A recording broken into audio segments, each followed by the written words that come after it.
In the last couple of videos, I introduced you to some of the problems you can encounter in a multi-threaded environment.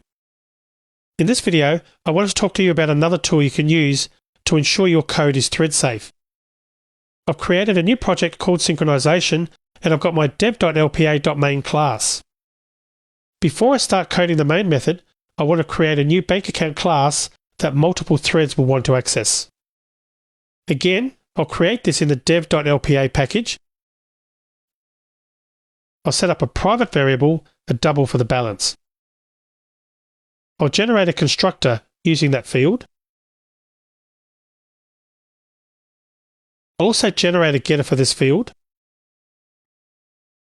I'll set up a method to deposit funds. This will be a public method, void return type, and it'll take a double for the deposit amount. I'm going to have this thread sleep a short time, 100 milliseconds, representing perhaps the mechanics of depositing cash. That goes in a try catch. I'll throw the exception, but that's a runtime exception. I'll store the original balance in a variable to print it. I'll add the amount to the balance. I'll print the starting balance, the deposit amount, and the new balance. That's it for the deposit method. To create the withdraw method, I'll copy this method and paste a copy directly below. I'll rename this from deposit to withdraw. I'll also change the plus to a minus since an amount is being withdrawn, and I'll change deposit in the print statement to withdrawal. For a withdrawal, I should really check that the balance is higher than the amount being withdrawn, so I'll add this code. I'll add an if statement so that the amount is only subtracted if the balance is higher than the amount.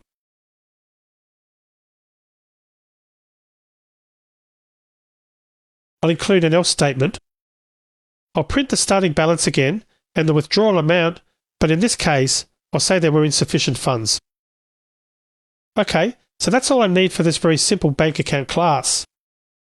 Now, I'll get back to my main method on the main class. I'll start with creating a variable, which I'll call company account, and that's a bank account, so new bank account, and I'll start this account with an initial amount of $10,000. Now, I'll set up 3 threads. Thread 1 will withdraw $2,500. Thread 2 will deposit $5,000 into the account. Thread 3 will also withdraw $2,500. I should always have enough funds to cover the withdrawal no matter what happens. I'll start up these threads asynchronously, which just means I'll call start on each of my threads. Don't forget, there's no guarantee which thread will really start first when I call them consecutively like this.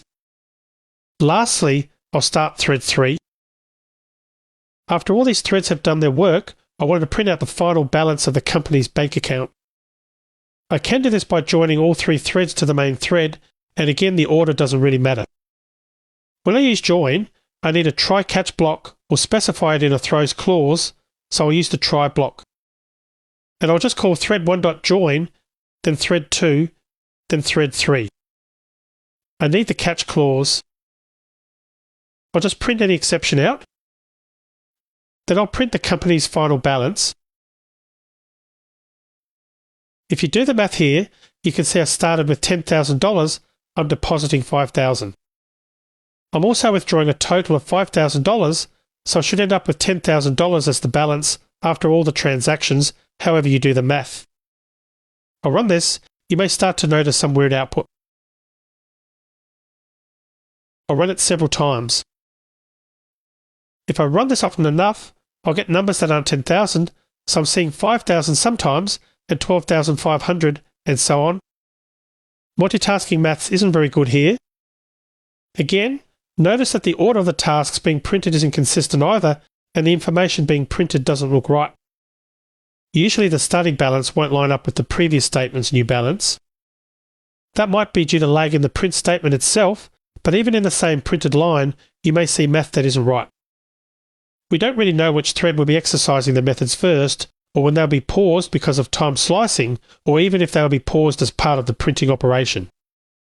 I can see though that all 3 threads printed a statement and that the amounts of the deposit and withdrawal are correct.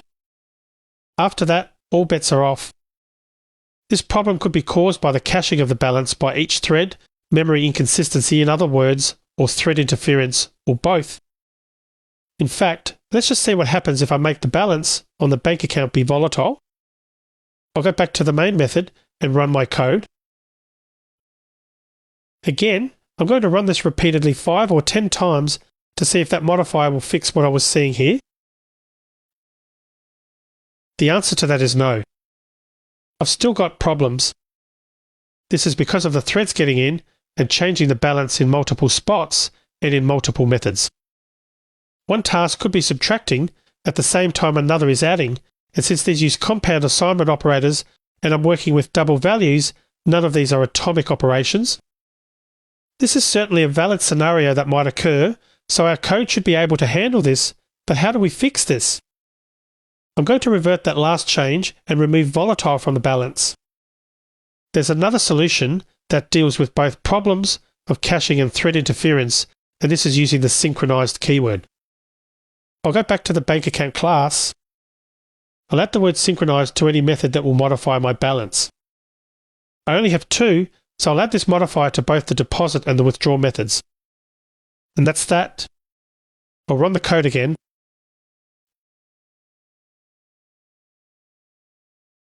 This time, if I read my 3 statements, in the order they are printed, the math seems logical. I first do a deposit of withdrawal of $2,500. My starting balance is $10,000, so my new balance is $7,500. Again, your output might be in a different order, and mine may change if I run it again. Next, there's a deposit of $5,000, and at that time, my starting balance is reflecting the previous deposit, so it's $7,500 on the balance, then becomes $12,500. Lastly, there's a withdrawal of $2,500 with the starting balance of $12,500, so I get $10,000. That's also my final balance. I'll run this again multiple times. Occasionally, I'll see the order change and the deposit will be second or third, but no matter what, the maths is correct for all print statements and it's right for the final balance. Let's talk about the synchronized keyword a little bit when you apply it to methods on your class. First, different invocations of synchronized methods on the same object are guaranteed not to interleave. When one thread is executing a synchronized method for an object, all other threads that invoke synchronized methods for the same object block and suspend their execution until the first thread is done with the object. Threads have to sit and wait for access to that code block. When a synchronized method exits, it ensures that the state of the object is visible to all threads, similar to what the volatile keyword would do. You might ask, if we're making threads sit around and wait, aren't we kind of defeating the purpose of a multi-threading environment? And the answer to that is yes, for that bit of code that is updating the balance. To be clear, if a class has 3 synchronized methods, then only one of these methods can ever run at a time and only by one thread. This is why it's really important to ensure that the code in your synchronized methods is limited to just code that has access to the shared object. This is called the critical section. The critical section is the code that's referencing a shared resource like a variable. Only one thread at a time should be able to execute a critical section. When all critical sections are synchronized, the class is thread safe. Let's now talk about what a critical section is, looking at this code in the bank account class. Let's say, as an example, that any deposits to this account must always be done at a bank, so you have to physically go into the bank. And this process includes talking to the teller with all the usual chit-chat about weather and so on. I'll first add a println statement before the sleep and print that the person is talking to the teller at the bank. I'll add some time to this thread.sleep in the deposit method. You can imagine this could really be 5 minutes or longer, but I'll make it 7 seconds to give you the idea. I also want to just throw in another withdraw thread. I'll call it thread 4, and this thread will withdraw $5,000. I'll kick it off with the others. I'll include it in the join here. Later, I'll show you much better ways to manage multiple threads like this when I introduce you to thread pools. But for now, this is good enough for this demonstration. So what happens if I run this? You can see all my threads block, until my employee finishes talking to the bank teller. This is not a good thing. I've synchronized an entire method which included long-running code that had nothing to do with the critical section of code. You have to be really careful when you use the synchronized keyword on a method that you're not unintentionally creating this kind of situation. What do you do now though? Your depositing employee doesn't have a choice. He has to go through this deposit process as it's laid out.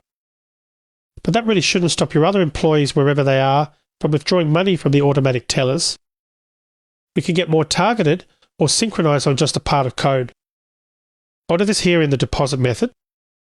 I'll remove the synchronized keyword from the method. This time I'm going to create a specialized code block wrapping the statements that deal with my balance. I'll type the synchronized keyword here. This time I need parentheses and then an opening curly brace. I have to end this synchronized code block with a closing brace. I've got an error here because when I use the synchronized keyword here, I have to pass it an object instance. But what object instance? That's a really good question and one that's open for debate. For now, I'll put the keyword this in there, meaning the current instance of this bank account. You'll see this used a lot for these synchronized blocks, but in the next lecture, I'll talk about what all of this really means and some best practices. For now, I'll add this to satisfy the requirement of putting something there. I'll run this code. Now you can see that none of the withdrawal threads got stuck waiting for the teller conversation to end, and the transactions are still occurring with integrity. I'll be talking about synchronized blocks and what that parameter really means, as well as other alternatives in the next video. So I'll see you there shortly.